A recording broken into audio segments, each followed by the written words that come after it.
जुल्मी जब जब जुल्म करेगा सत्ता के गलियारों से, जुल्मी जब जब जुल्म करेगा सत्ता के गलियारों से,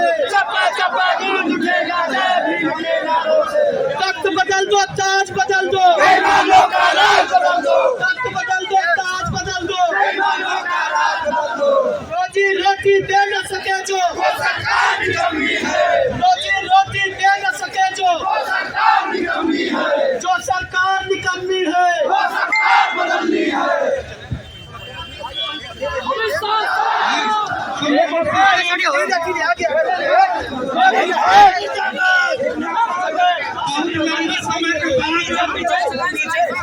आपकी सेव नहीं देगा।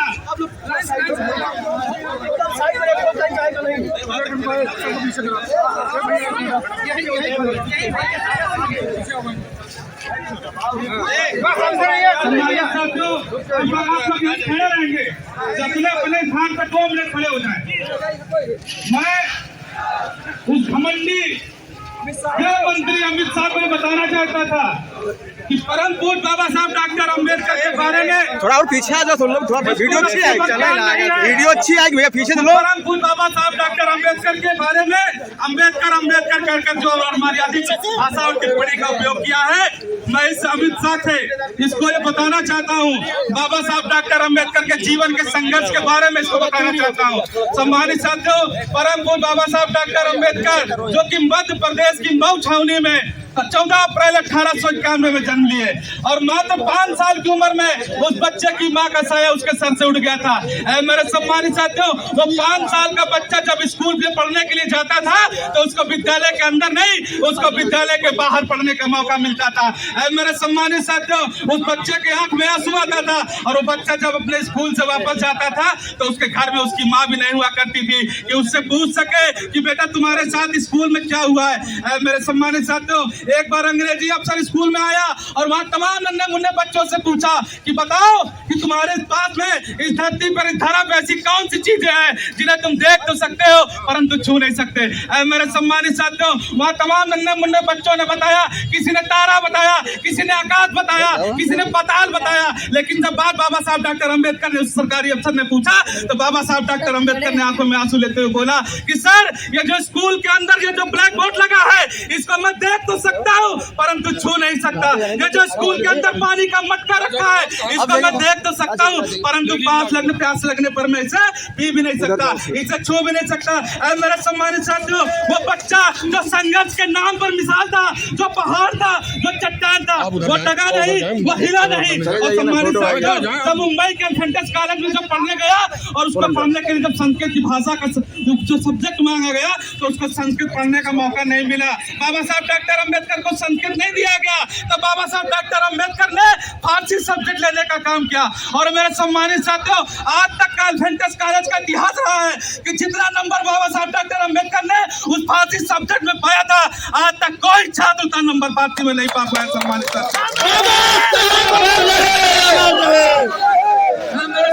साथियों, जब बाबा साहब डॉक्टर अम्बेडकर को छत्रपति साहू जी महाराज महाराज ने 243 रुपए पाउंड की छात्रवृत्ति देकर 1913 में जब कोलंबिया विश्वविद्यालय में पढ़ने के जाने का मौका दिया तो बाबा साहब डॉक्टर अम्बेडकर गए और वो इतना पढ़े कि 1918 में भारत की भूमि पर वापस लौटकर आए तो 9 भाषाएं और 36 डिग्री के साथ विश्व के 7 विद्वानों में से पहला विद्वान बनने का काम परम पूज्य बाबा साहब। मेरे सम्मानित साथियों, कोलंबिया विश्वविद्यालय में एक बार अभी सर्वे हो रहा था कि 300 साल का रिकॉर्ड निकाला जाएगा कि 300 सालों में ऐसा कौन सा होनहार छात्र पैदा हुआ था। मेरे सम्मानित साथियों, जब 300 सालों का कोलंबिया विश्वविद्यालय का रिकॉर्ड सर्च किया गया तो पता चला कि भारत के परम पूज्य बाबा साहब डॉक्टर अम्बेडकर से ज्यादा कोई होनहार छात्र उस कोलंबिया विश्वविद्यालय में नहीं हुआ।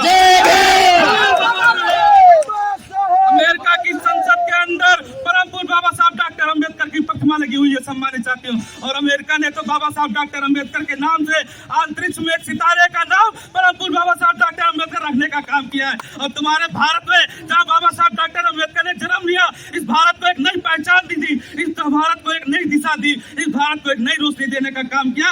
वहाँ के केंद्रीय मंत्री, वहाँ का गृह मंत्री परम पूज्य बाबा साहब डॉक्टर अम्बेडकर को अपमानित करने का काम करता होता है। तो सम्मानित साथियों, 4 बार की रही सीएम नहीं बना आदरणीय बहन कुमारी मायावती जी ने दहाड़ने का काम शुरू कर दिया है। अब भारतीय जनता पार्टी और भारतीय जनता पार्टी के जितने भी नेता है, अब होश में आ जाओ, नहीं तो तुम्हारी पार्ट उतार कर तुमको उसी सदन के अंदर आदरणीय बहन कुमारी मायावती जी नंगा नचाने का काम करेंगी। सम्मानित साथियों, मेरे सम्मानित साथियों, धन्य बाबा साहब डॉक्टर अम्बेडकर, जब बाबा साहब डॉक्टर अम्बेडकर लंदन को गोल में सम्मेलन में गए और वहां पर आपके लिए देख नहीं 2 वोट का अधिकार लेकर आए थे। परम पूज्य बाबा साहब डॉक्टर अम्बेडकर आपके 20 साल का आरक्षण लेकर आए थे। तब ये कांग्रेस कमेटी के लोगों ने बाबा साहब डॉक्टर अम्बेडकर का विरोध करने का काम किया। तब बाबा साहब डॉक्टर अम्बेडकर ने मजबूरीवश पूना पैक्ट में समझौता करने का काम किया। और जब पूना पैक्ट लिखा जा रहा था सम्मानित साथियों, तो उसमें गांधी बोले कि आज के बाद से आपको मंदिर में जाने का प्रवेश मिलता है। बाबा साहब डॉक्टर अम्बेडकर ने कहा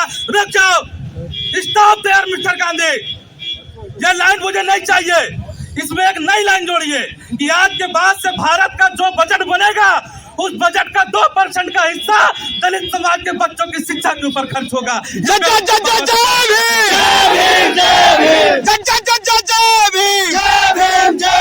सम्मानित साथियों, जब परम पूज्य बाबा साहब डॉक्टर अम्बेडकर संविधान सभा में जब बाबा साहब डॉक्टर अम्बेडकर को ये कांग्रेस कमेटी के जाने से रोक लिया था। सम्मानित साथियों, बाबा साहब डॉक्टर अम्बेडकर को धन्य मुस्लिम समाज के लोग, धन्य पश्चिम बंगाल के वो लोग जिन्होंने बाबा साहब डॉक्टर अम्बेडकर को जय सुखना सीट से जिताकर सदन में भेजने का काम किया था। मेरे सम्मानित साथियों, ये कांग्रेस की सरकार, ये जो पार्टी है, ये 2 मुही साहब है। सम्मानित साथियों, इसने परम पूज्य बाबा साहब डॉक्टर अम्बेडकर जिस सदन से जीत कर आए थे उस सदन को पूर्वी पाकिस्तान में भेजने का काम कर दिया था। तो बाबा साहब डॉक्टर अम्बेडकर ने कहा अरे मैं वो पाकिस्तान में जाकर क्या करूंगा, मेरे दलित समाज के जो लोग हैं, मेरे जो बहुजन समाज के लोग हैं, वो तो भारत में रहते हैं, तो मैं पाकिस्तान का विधानसभा में क्या करूंगा। बाबा साहब डॉक्टर अम्बेडकर ने इस्तीफा दे दिया।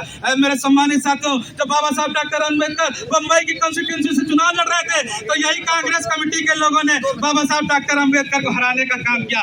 मेरे सम्मानित साथियों, बाबा साहब डॉक्टर अम्बेडकर जब किसी तरह संविधान सभा में पहुंच गए, सम्मानित साथियों, और संविधान सभा पहुंचने के बाद में ये गांधी और नेहरू ने कहा अब भारत का संविधान कौन लिखेगा। बोले BN राव लिखेंगे। तो BN राव को जब मौका मिला तो BN राव खुद लिखने के लिए विदेश पहुंच गए और वहां एक अंग्रेजी शिक्षक अर्थशास्त्र का बहुत बड़ा वैज्ञानिक था, उसके पास BN राव पहुंच के कहते हैं कि आप मेरे देश का संविधान लिख दीजिए। उसने कहा आप किस कंट्री से आए, उन्होंने कहा मैं भारत से आया। उसने कहा तुम्हें शर्म आनी चाहिए, तुम्हारे भारत में एक ऐसा शास्त्री, एक ऐसा विधि शास्त्री रहता है, जाओ उसके जाकर पैरों में गिर जाओ, तुम्हारे देश का संविधान लिख देगा। तब सम्मानित साथियों, परम पूज्य बाबा साहब डॉक्टर अम्बेडकर को संविधान बनाने का मौका मिला। और सम्मानित साथियों, बाबा साहब डॉक्टर अम्बेडकर ने जब भारत का संविधान लिखा तो विश्व के 60 देशों के संविधानों को पढ़ने